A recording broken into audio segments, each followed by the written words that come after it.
თქვენ წარმოადგენთ თავის შეგება. მოგესალმებით, თენგო ომანიძე გახლავართ, პარტია თავისუფალ საქართველოს წარმოვადგენ. პირველ რიგში ვიტყვი, რომ მოვისმინეთ სრულიად მძიმე სურათი, რაც სამწუხაროდ ჩვენს მეზობელ სახელმწიფოში არის შექმნილი, სადაც მოქალაქეებს, ადამიანებს არ ეძლევათ ფუნდამენტური სამოქალაქო უფლებების განხორციელების შესაძლებლობა მხოლოდ იმიტომ, რომ ისინი არიან ეთნიკურად ქართველები და ძალიან სამწუხაროა, რომ საქართველოს სახელმწიფოს მხრიდან ეს საკითხები არ არის სათანადო სიმაღლეზე დაყენებული აზერბაიჯანთან ურთიერთობის დროს.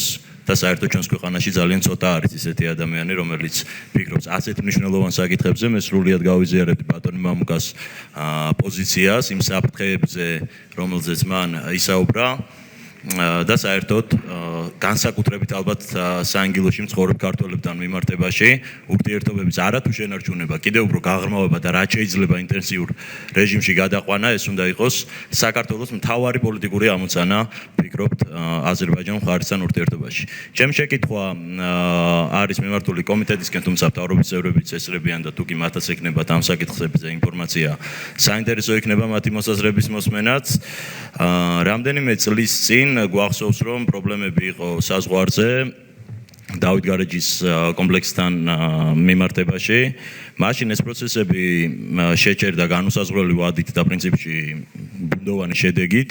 გვაინტერესებს რა ფორმატში განიხილება ეს საკითხები ორი ქვეყნის მოლაპარაკებების დროს, საერთოდ განიხილება თუ არა, რა ეტაპზე არის და რას უნდა ველოდოთ ამ მიმართულებით, თუ გვაქვს ინფორმაციები. მადლობა.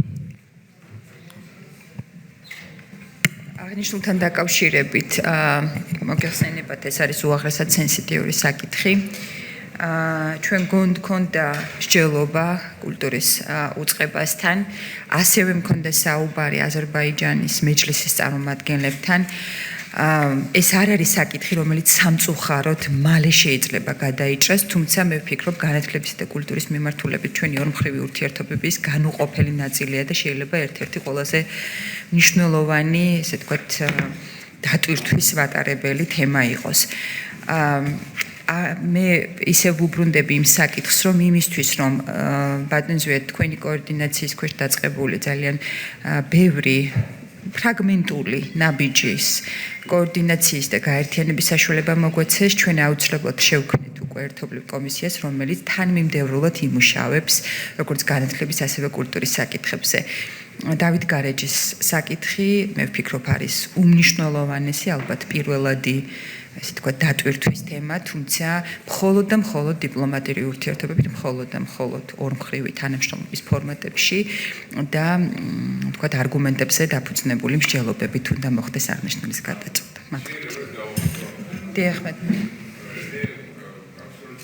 ნებული ვარ იმაში, რომ ამ პარლამენტის ესე იგი ამ ორი კომიტეტის ხელმძღვანელობა აბსოლუტურად გულწრფელია და დარწმუნებით შემიძლია გიპასუხოთ, რომ რასაც ამბობენ, იმას გააკეთებენ, მაგრამ ნიუანსი მინდა შევიტანო, აქ დიდ რამისთვის არ მithქვამს.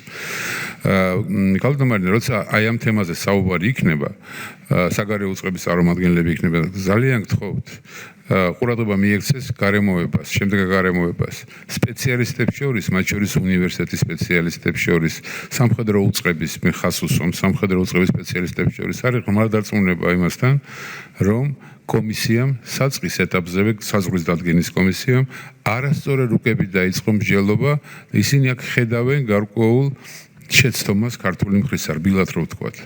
დღემდე ეს პროცესი გრძელდება 1996 წლიდან 22 წელი გავიდა, ხო უკვე? არასწორად რუკებით ხდება მსჯელობა შეგნებულად. ამიტომ ძალიან გთხოვთ ამას მიექცეს ყურადღება, იმიტომ რომ იმ დოკუმენტშიც კი, რომელიც მე იქ ვახსენე, 21 წლის